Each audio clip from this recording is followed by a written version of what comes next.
Hello everyone, this is Gorax. Welcome to the Whale Talk on my channel.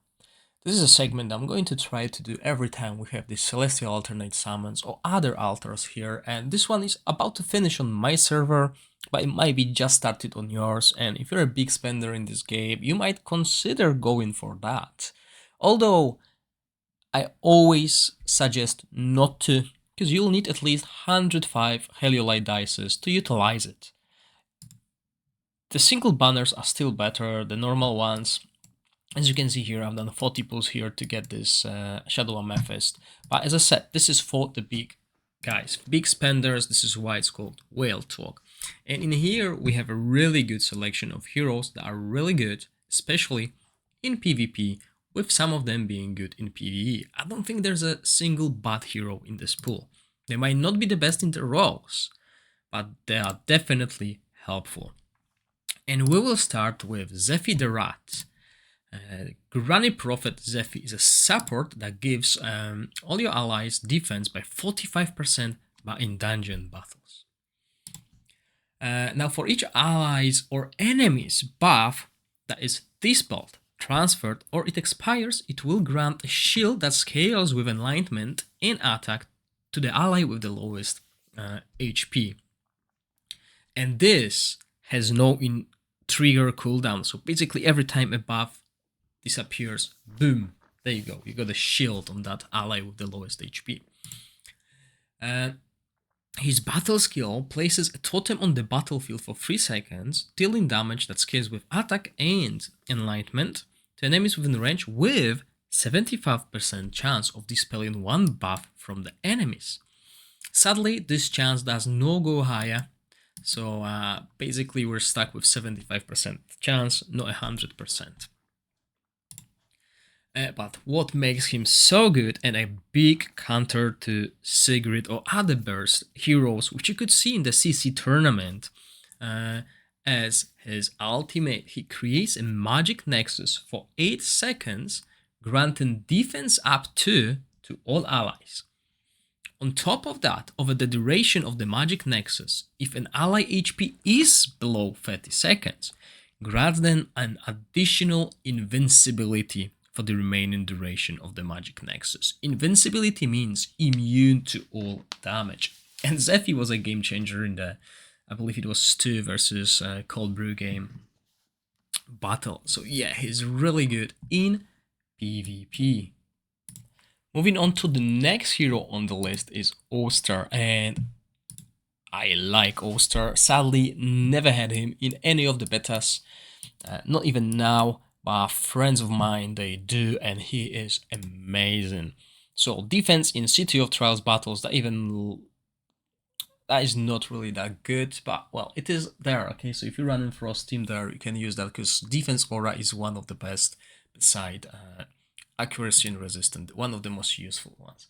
Now, what makes him do so much damage, because this guy deals a lot of damage, is when he's shooting arrows with basic attacks or skills, the hero fires a tracking arrow up to 2 enemies inflicted with frost. So that's why synergy with frost is so important. You want someone to apply this frost, and we can fight against him in the chief challenge as well, so we need to resist that frost that he applies, because this will reduce his damage tremendously. And he does 40% attack cold damage to them with a 100% chance of inflicting frost for 5 seconds. So he's constantly applying that frost if the enemy has frost already. Damage dealt by the tracking arrow also increases the hero's ultimate energy by 2.5%. And this is what is so annoying in the chief challenge. If you don't resist this frost, he'll constantly apply it, and he'll speed up his energy recovery, making him get these stacks faster and kill you. Obviously, he's also very good in PvP as well. So we can see that this bunch of heroes is actually excelling in few modes. So yeah, hard choice to pick really from them. I mean, depending on where you want to run, I can't really point the best one for you specifically, but I can talk you through what they do and what they excel at. And his battle skill fires 3 arrows at a single enemy, each dealing 130% attack with a respective 50% chance of ignoring their defense. This is a really high single target burst. It's not really huge when it comes to total, it's like 390, but I think ignores 100% of their defense. And now his ultimate, as we can see, this is this diamond-shaped ultimate where he jumps into the air and shoots a powerful arrow dealing 500% cold damage, which is not super high, but it's not all. With 100% chance of inflicting frost, the tracking arrows attached to this skill will fire at all enemies with range and deal 80% cold damage. So yeah, he can do a lot of damage. You'll probably see him in game. Quite a lot of people have him, and he's definitely one to choose. From Frost, we also have Vinara, who is amazing as well. 50 accuracy in all battles. This is one of the best auras for the high-end content, where it really saves you so much extra stats you can save on your equipment or get through these thresholds. When inflicted with control, the hero is immune to it and has a 100% chance of inflicting frozen on the caster for 5 seconds. This skill takes effect only once every 6 seconds, so this is the passive. This is mostly PvP oriented passive, or Fame under trash mobs or trials as well. They have CC. Now she grants a shield and defense up to the hero and the ally with the lowest HP. So this is really helpful, and it stacks with attack and the max HP as well. Now single target damage 900 attack. That is huge here, huge scaling here to the enemy, and dispelling all their buffs, right? And reducing their ultimate energy by 100%. Very good in PvP. Against bosses, it basically reduces the energy. Like if you're at the end of the skill 4th and you cast it, it will get the hero, the boss ultimate gauge back to just after 3rd skill. So that's how it works. So it basically takes this 100% off between the skills. But still very useful, really slows down the bosses, and has a 100% chance of inflicting frozen. And attack penalty too. So basically, even without books, you can apply this debuff, attack penalty too, and frozen as well, and reduce the ultimate energy as long as you have high accuracy. And guess what? We got the aura to help us with that. And you can see she's already starts with 24 accuracy as well. So yeah, very good. Really like her. Never had her as well, but she is a thorn in the back of us, right? Then we have 2 fire heroes that we'll talk about right now, which are Felicity. Quite interesting hero, not as strong as Flora in the Vortex, but still good nonetheless. I mean, crit damage in all battles. Our wild team especially scales heavily on crit rate, like Tonalnen, so this damage is good for us. In my Vortex team, I don't have any aura, so I could use her. But obviously, Flora is still better on the Vortex. When a basic attack or battle skill triggers a critical hit, recharges the hero's ultimate energy by 5%. So this is why we won this crit hit on her as well. And crit damage here is good. Fires a Fireball, which is a wild skill as well. So all these Tonalnen and Eric's, or even Rush's skills, they will get an extra stack when she has a successful check on it. Fires a Fireball to deal 300% attack to the enemy. The wild success check of this skill is increased to 50%. So instead of 30, she's got 50, and casts again upon each successful wild check up to 3 times. That's huge single target here. Damage through the incineration, right? And then here we have Fury Feather, which is another wild skill. Again, unleashes a flame laser and deal 370 attack fire damage to the enemy 3 times, right? So that is huge here.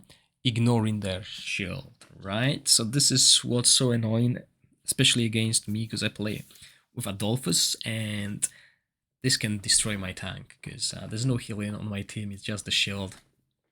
So it's quite good, because obviously there are healing reduction skills, but they're also something that ignores shield. So she's quite cool as well. And then we have someone you could see very often in Vortex, Jour. And Jour is especially good. The hero takes 30% less fire damage. Okay. Additionally, when the hero takes fire damage, there's a 30% chance of increasing his ultimate energy, and that of surrounding allies by 10% and granting defense up to the hero and surrounding allies. This effect can only be triggered once every 5 seconds. So huge buffs when he takes fire damage. Now this skill is quite easy to avoid in arena. However, what makes it so good is it applies attack penalty. So it sprays the flames that burn enemies within range 5 times, right? 5 times. Each time dealing 50% attack and 2 max HP with a 50% chance of inflicting attack penalty too. The chance goes to 75% here, which is quite good. I mean, AoE attack penalty on battle skill. The flame also backfires on the hero each time dealing damage to himself. So this is how we proc this, right? So it didn't look, oh, fire damage. Who can deal fire damage? But this battle skill makes sure we apply the passive.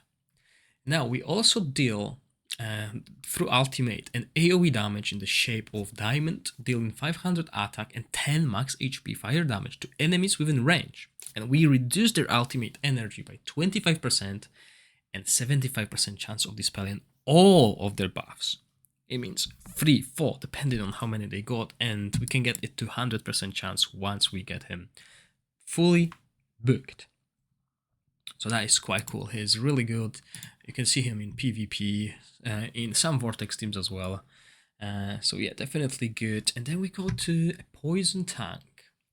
Poison tank that people are talking about, and you've probably seen him in arena. You probably avoided fighting his team. It's Arrogance, who gives 45% defense in all Grand Arena battles. On top of that, when he's taking a damage, he has a 30% chance, which goes to 50%, of inflicting attack penalty on the damage dealer for 5 seconds. This is super strong. An easy way to apply that, but you kind of need, to have him as a single tank there in the front, and he can soak the damage, but there's few ways to help him to do that.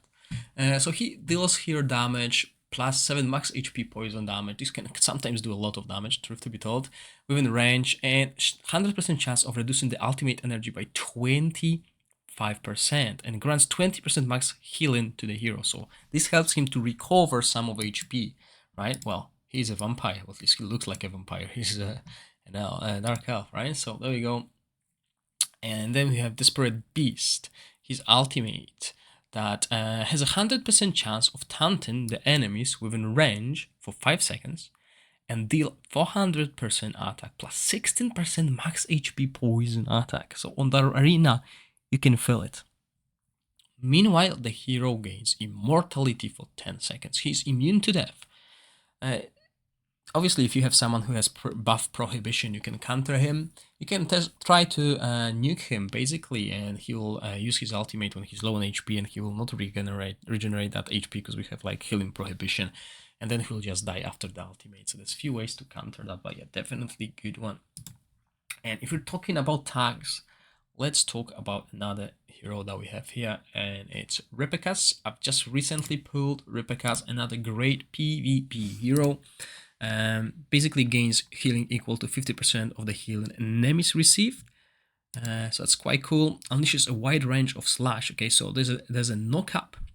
So that's a crowd control here, and deals the chronic damage with a 100% chance of inflicting stun. So we need this. We need this accuracy here for this to work, and we also want accuracy on him to work on this. This is so annoying, especially against the chief challenge, when he can really slash you 3 times and apply these debuffs unless you run resistance, which will also reduce the damage, the total damage you can do. So yeah, he launches 3 spirit attacks at enemies, each dealing 200% attack and defense. So 2 scalings here, 2 enemies within range, with a 35% chance of reducing the ultimate energy by 20%. That is quite cool, especially AoE wise.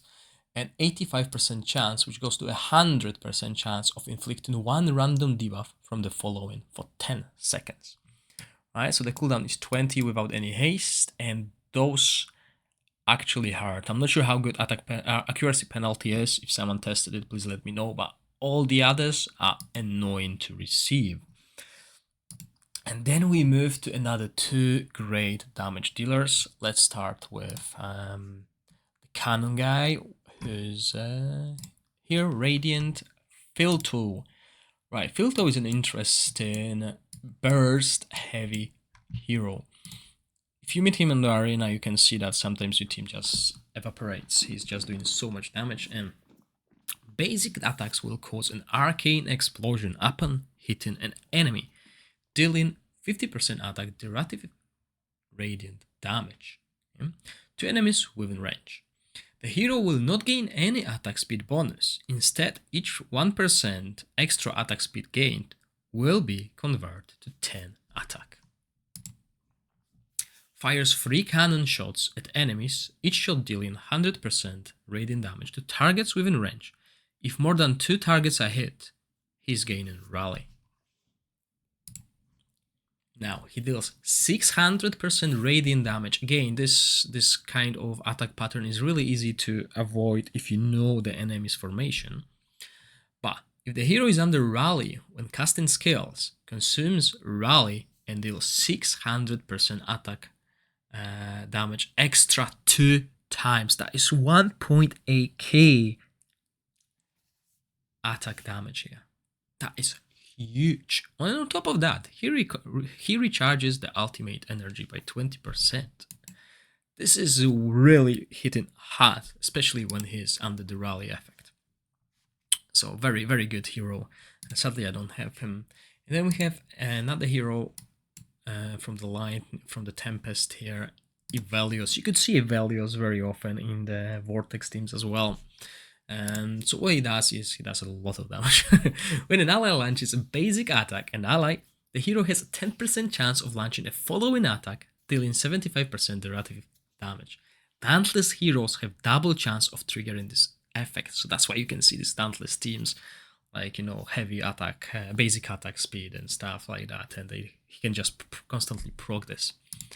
Then we have Prayer of the Ancient, which deals 200 attack to enemies within range and grants attack speed up, 50% attack speed to all Dauntless allies for 5 seconds with 10-second cooldown. That is so strong. And I just love the fury of this, you know, heavy attack speed oriented heroes just smacking, well, hacking and slashing basically. And then he fires a mighty arrow, dealing 400 lightning damage to the enemy.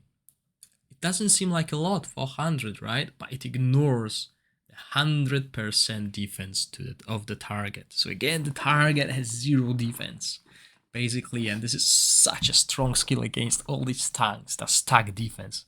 Can really take them down, helps at least to hack and slash your way through. And this covers this altar here. Next week I'll be back with the blessing one, which has few changes. So thank you for watching. Stay safe. Bye.